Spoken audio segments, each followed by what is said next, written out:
So we're talking about all this because you have to find this place. And, it's the beginning of true economic science, you might say. It's also epistemological, it's also spiritual development. But I just want to say, everything I'm saying will go back to that point. I'm just assuming any challenge anyone has about what I'm saying is because here, they haven't had the sort of biography I've had. It's a bit strange. But you get there when Steiner, in his economics, very early on, he says we have to be very careful of our methodology. It has to be apt to our subject matter. Later on, as I said before, you have to be able to think with multiple independent variables. So I gave the example, if you build a house, if you've costed, if you've priced building a house for a client at a certain price by a certain date, if you start building that house, you have so many independent variables, you can't tell, you can agree with the carpenter when he's going to show up. So he shows up before the electrician. But if they show up the other way around, because one's caught in traffic or whatever, you can't control this. You can plan it all out on your spreadsheet. This is going to happen before that. But I've built 30 houses and it never works like this.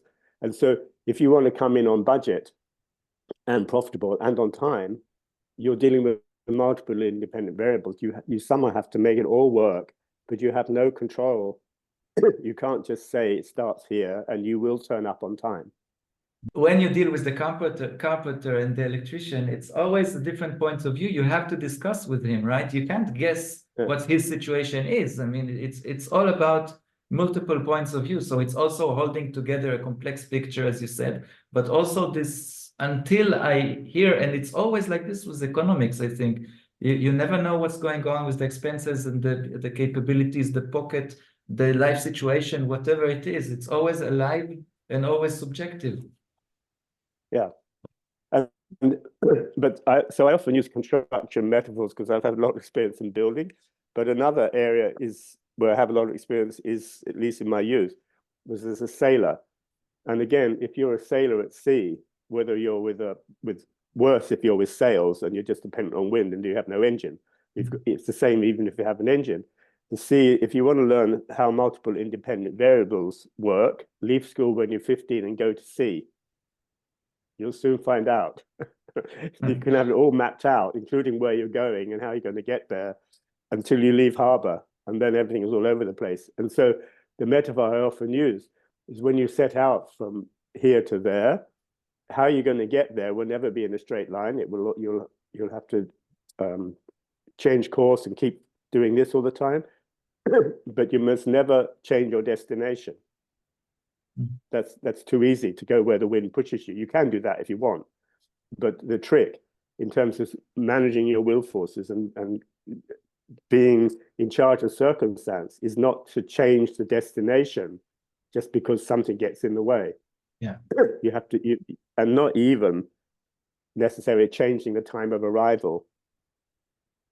I mean, it's easy to say in the abstract, but if you say you're going to be in your destination in 10 hours, you need to set that, you need to have factored in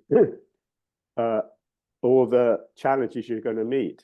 Maybe without that, you say, okay, I'm going to be there in 6 hours, but you haven't taken into account life has its own story to tell. And so it's best for the time frame to include what you're going to find along the way and always appear early if necessary, never late, right? But even on buses, and it's strange when I say this, I regularly ride the buses here, and the buses are timed to arrive on time. So if they find there are no passengers to pick up, they don't stop, but then they get to a bus stop and they just have to wait because they're not allowed to arrive at the destination early. So even in a metaphor like that, I think it's an image that the destination cannot be changed. The timing is very tricky. And so if you make your timing too optimistic, you cause a problem. So include the fact that the minute you leave harbor or the minute you get on the bus, something's going to intervene and your timing will be more realistic. And this is kind of, I say these are existential things because you then see that there are so many things to take into account, so many so-called variables, but the main variable is you yourself. this is critical. I'm the one who's going to manage these variables because they in themselves are just not going to agree with each other ever. They just have their own destinies, right? The carpenter is doing what he's doing, the electrician doing what he's doing. The rain is going to come when I don't want it to. So your job is to synthesize all these and nevertheless get where you intended to go. And you're then master of your circumstance.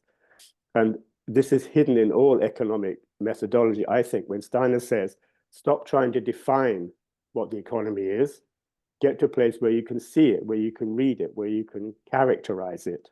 So this is very early on his methodology. And coming back to a point I was trying to make earlier, don't think Steiner is alone in saying that. So as I say, many of his adherents do not know any context other in economics other than Steiner. They may have a pejorative view about socialists or about neoliberals, but they're living in a mono discourse as far as economics is concerned, and they have very little economic history, and they haven't studied the subject, and so on. And so they don't get his point. Or when he says something like, no inductive, no deductive thinking, deny these two things will take you to a point of characterizing, they might think only he has ever said that. But that would demonstrate their ignorance, because you can go to, I think it's 1906 or 7, Keynes, the father of John Maynard Keynes. John Maynard Keynes is this famous English economist who I said earlier was a student of Marshall, and we'll get to him a lot because you won't get to Steiner unless you go via Keynes, in my opinion. But Keynes' father, who was not famous, he was famous for being just plodding along in the background of economics. He already wrote a paper in, I think, as I said, 1906, thereabouts, where he talks about this problem. So it's very important to have Steiner in context and not to think that everything he said is rocket science or has never been thought by anybody else to get ever, right? Because then you don't see, insofar as he's bringing something to the table, you don't really see what he's bringing to the table, which is not already on it. And not everything he says is rocket science, frankly.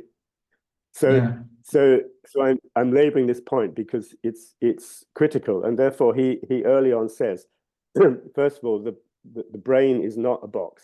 That's clear. And in his first lecture, he gives this example.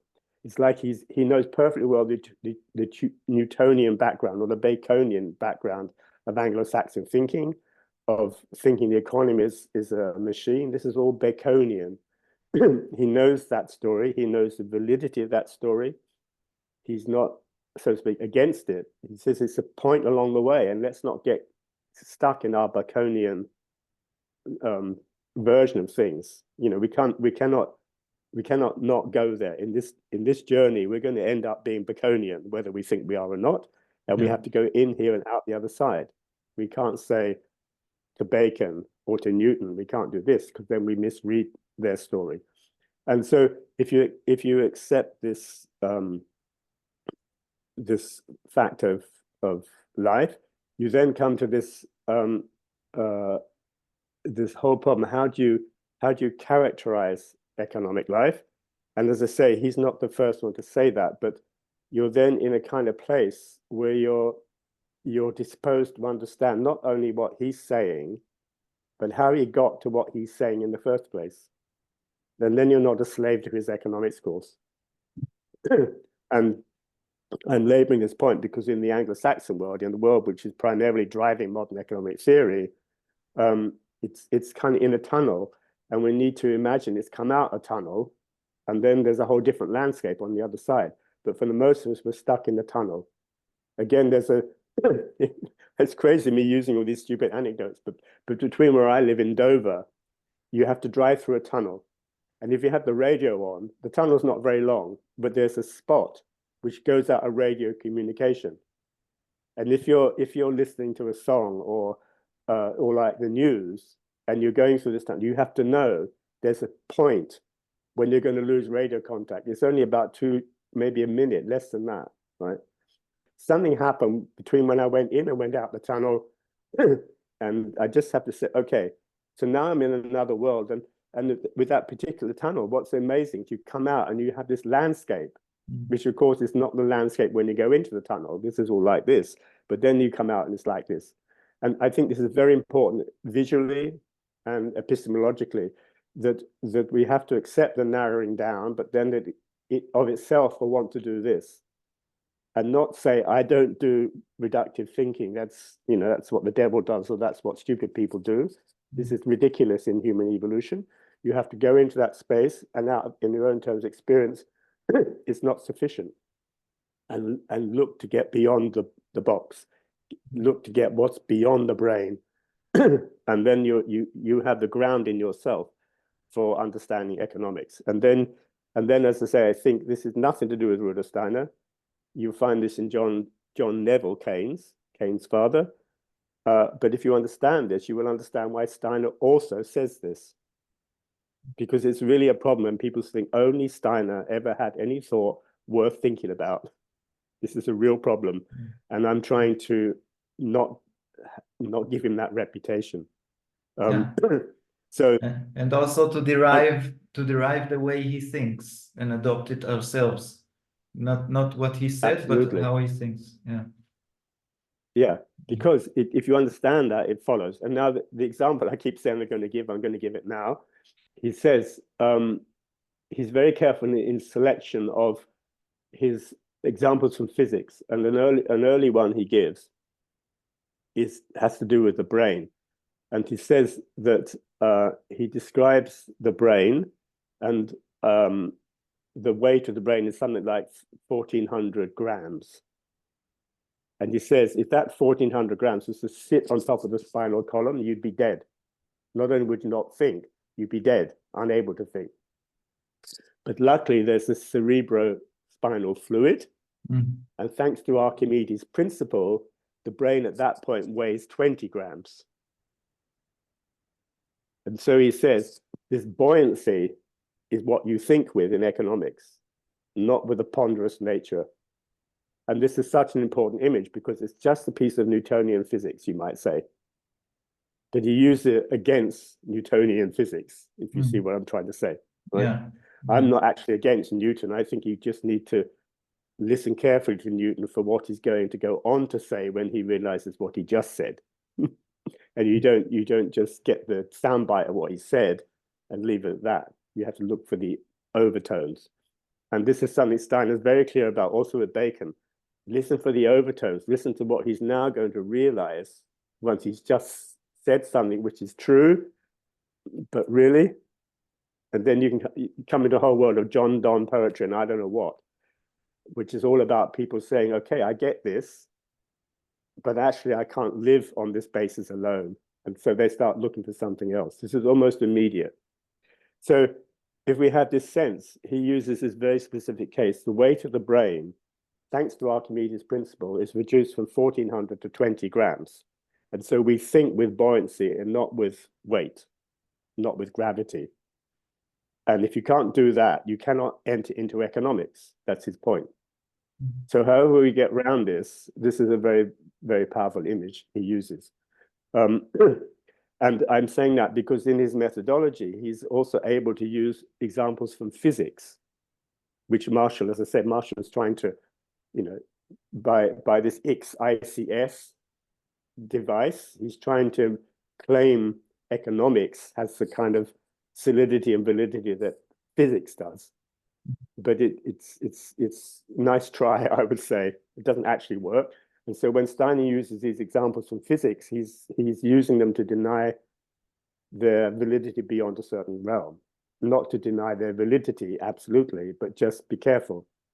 And I want to come back to Neville Keynes, again, to say that in the Anglo-Saxon world, in the English-speaking world, in the world where modern economics was born and largely governs everything, not just in our theory, but in, you know, who runs foreign policy, who runs the world.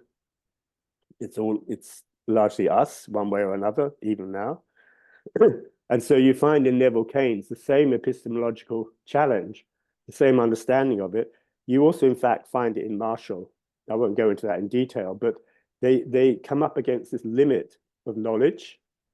And because sort of they're denying, you know, because they're not denying, because they're believing there are limits to knowledge, whether they're Kantian or not consciously, they get to a point where there's something else, but they won't go there, or they can't go there. And again, from if you want to come into that inside the English language, it's good to look at Owen Barfield, because he has a wonderful way of managing this problem. And I use it when I ever go into serious financial discussions or financial meetings and so on. He says you have to make a distinction between naughty materialists and true materialists. There are naughty materialists, and a naughty materialist, someone says, I only can see or I only believe there's a material world or a material plane, therefore there is nothing else. But a true materialist will say, I can only see or believe in a material plane, therefore I conclude nothing about anything else. Mm-hmm. And this is such a subtle idea. And as I say, I bring it to mind every time I'm having a serious discussion, because I want to know, is the person I'm talking to in finance, these are, I mean, serious people I work with, is this person a naughty materialist or a true materialist? Because if he's a naughty materialist, there's no point talking to him. If he's a true materialist, he will say, I get it, but I can't. They will say things like, I understand your argument, but because of my reputation, because of the job I have, because of this or that, I cannot accept your argument until I've retired. So I say, that's okay. I'm not going to push you, right? I'm just clear. You haven't made anything against my argument. You've just said for circumstances other than our argument, you can't agree with me. Yeah. And this happens. You'd be surprised how often this happens. Circumstances of my biography, if I'm a famous this or a famous that, where I've got a book that says the opposite, I can't be seen to changing the paradigm or even questioning the paradigm. This we can do over coffee later or after I've retired, but not while I'm in post. This happens very often. But in this situation where I'm dealing with what I call a true materialist, they've never ever given me an argument against what I'm saying in Steiner's name. They just have to find a way of managing the reputational problems that they will have. So again, for me, it's existential. And this idea that there are naughty materialists and true materialists is vital, because a really educated person will know, even if he knows or even if he thinks there are limits to knowledge, he doesn't actually believe it. The true materialist is being intellectually honest. I won't even say humble, intellectually honest. The naughty materialist is being intellectually dishonest because he can't speak French. It doesn't mean there isn't a language called French. And it's a question of intellectual honesty. It's not even a moral question. It's just you're not being consistent. Because I speak English, I cannot then say nobody else speaks any other language. It's just be stupid to say this. Yeah. So I just have to, what I should say is, therefore, I'm at a huge disadvantage if people speak other languages. That's what he should say, the naughty materialist. So it's a very subtle thing.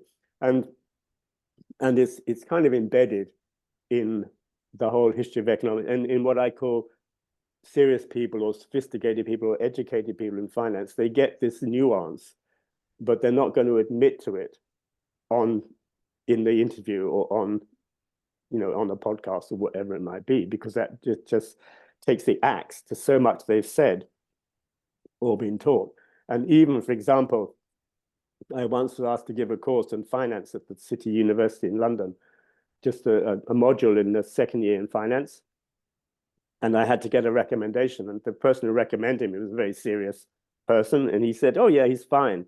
Just make sure he doesn't confuse his students. That's the recommendation, because of all these things, right? And so I'm saying this because it's anecdotal. It's out of these experiences of trying to work with Steiner's ideas in serious contexts in modern finance and modern economics that I have these other experiences of actual people and how they have to manage this epistemological problem. It's not there because Steiner said it's there. It's there because of where we are in evolution.